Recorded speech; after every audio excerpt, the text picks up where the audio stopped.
Hi there, viewers. Today, I'm joining in conversation with author Arlene Lomazoff-Marron. It's a pleasure to have Arlene on the show. Hi there, Arlene. Hi, and I know it's a little unusual name for some people in the world. It's actually Arlene, Arlene. Arlene, right? And I am delighted to be here, Peter. Yeah, it's a pleasure. It's a pleasure. I'm not very good in pronunciation, but it's fun to have you on the show. Yeah. So, Arlene, I love your book's title, Beneath a Blanket of Snow. And I'm curious to ask you, how does this book come about? I mean, what inspired this book? Yeah. Well, here's the book that you're referring to. Okay. And I guess my journey as an author is rather unusual because I wanted to write when I was an adolescent, when I was a teenager, maybe 11, 12, 13, 14 years old. And I really had thoughts of going to college to learn to write, to get a job writing. I didn't know, a reporter or a writer or what I was going to do. But in the meantime, I started volunteering at a hospital. Oh. And when it came time to decide what I was going to do after high school, a friend of mine was applying to nursing school. And relying on my experience volunteering in a hospital, I said, oh, I could do that. And so I went to nursing school. And I won't give anything away, but it's more than 40 years. And I never really thought about writing. I raised a family. And in December of 2019, I was getting ready to retire. Oh. And if we think about this, was, right before COVID, and I was getting ready to retire. And a coworker said to me, oh, you can start something on your bucket list. And immediately I said, oh, I'm going to write my novel. And I was so surprised that I said that. I thought, why would I say that? I haven't thought about that in more than 40 years. Wow. Right. And so now I'm retired. And I thought, well, maybe there's a reason I said that. Maybe there's a reason she said that. Yeah. And so I decided I would see if I could do something.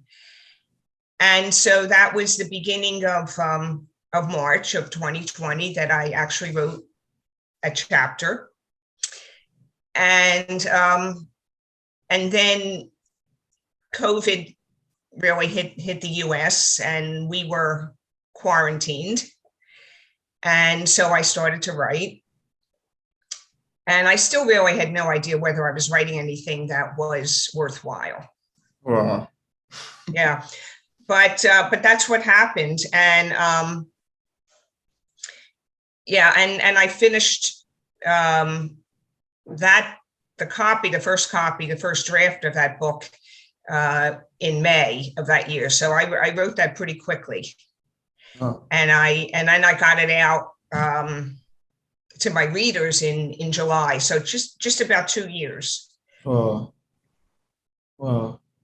So that's a little unusual. I didn't plan and say I'm going to write and all that. I just sat down and wrote. That sounds very interesting. I love the sound of that. And I also discovered that you have another book over there, If We Had Known. Yes, and this is my second. Oh. And I didn't even know that I was going to write a first, but after I wrote Beneath a Blanket of Snow, people were asking me to write another, and that one's done very well too. And I'm actually in the process of writing a third. Is it like a book series? They're not series; they're standalones. Oh, they're totally separate. Wow.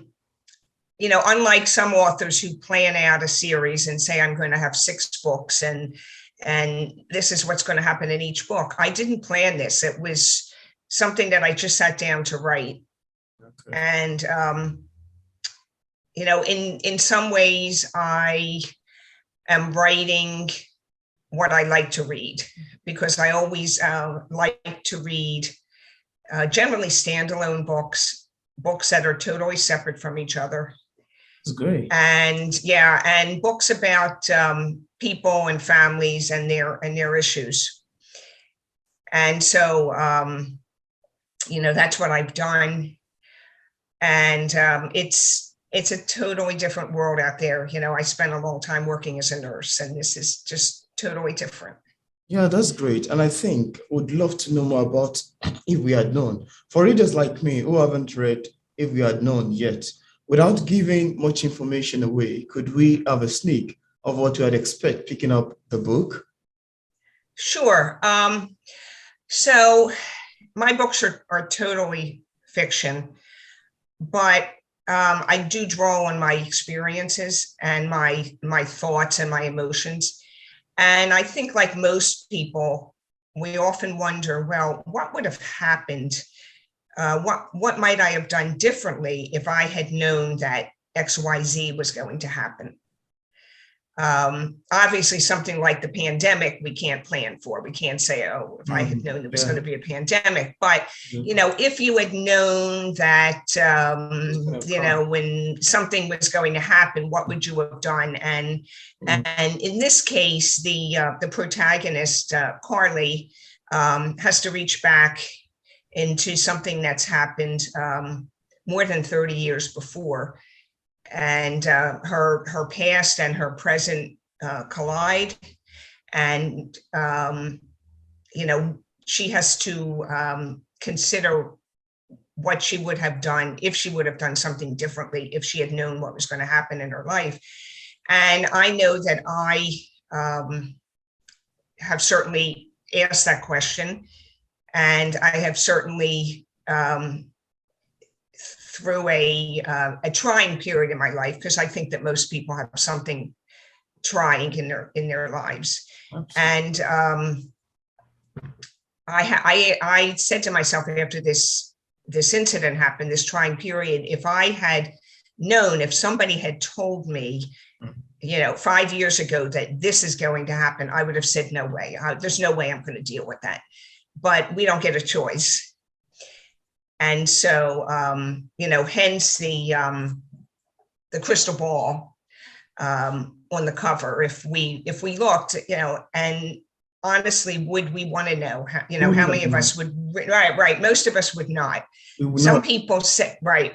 Some people, and that's what happened with me. I said, well, if I had a crystal ball, if somebody had told me this, I would have said no way. But then when you're confronted with the situation, you have to deal with it. Yeah. And so these are, real people. I'm a realist, and I like to read things and write about things about real people that are dealing with real issues. I don't write fantasy. I don't write science fiction. Oh, that's actually nice. And I love the sound of If We Had Known. The topic and from the description, it actually sounds very interesting. And it looks like something I would really love to lay my hands upon, because we do not know most things that is even going to happen to us in a year time, 2 years time. Even if we plan, or even if we are to be a seer, we won't know most of everything that will come our way. Right. And honestly, the people who plan, that things don't always go according to plan. I mean, they rarely go according to plan. It's funny. That's true. It's a reality. Now, from reading the description page of your book, If You Had Known, and beneath a blanket of snow on Amazon, it is obvious that it falls under the theme of family life fiction, women, domestic life fiction, etc. Right. I'm curious to know if any of your writing or works are inspired by your personal life experience with families, or they are absolutely fictional from your own thought. Well, they are fiction. But what I have done is draw on my emotions and some of my own feelings, some of my own experiences, my own reactions to other events in my life. as an example, in Beneath a Blanket of Snow, one of the characters who was faced with problems opens up her cabinet with and takes out a bottle of alcohol, and makes the comment something like, I'll just have a little bit of this and then I'll feel better. And I went through something very similar, and I remember it very clearly. Taking out a bottle and holding it, and I had 3 children. I was the sole person responsible for them at that time, and I took out the bottle of alcohol, and I said, well, maybe this would help, and then I put it back and I said no. That can only hurt things. And so I did draw on that. I did put that scene in my book. And so there are some things that I have done, ways that I have felt, ways that I have reacted, and ways I didn't, ways I could have. That's great. I love your answer to that. It sounds very fascinating to me.